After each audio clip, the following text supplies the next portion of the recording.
মূলত কি এটা?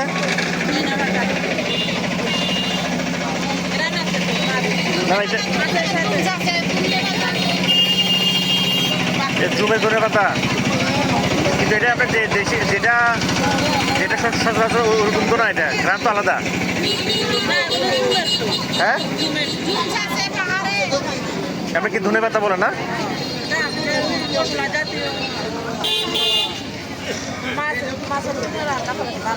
আপনি কি আনছেন এগুলো? আচ্ছা, এগুলো প্যাকেটে করে বিক্রি করে না? এগুলো আমরা দেখি যে আবার আপনার ওই বড় আকারে বিক্রি করে না? ওই যদি ইয়াতে একটা বাজার দেখলাম যে, হ্যাঁ 1 পোয়া না? 1 পোয়া কত করে বিক্রি করেন?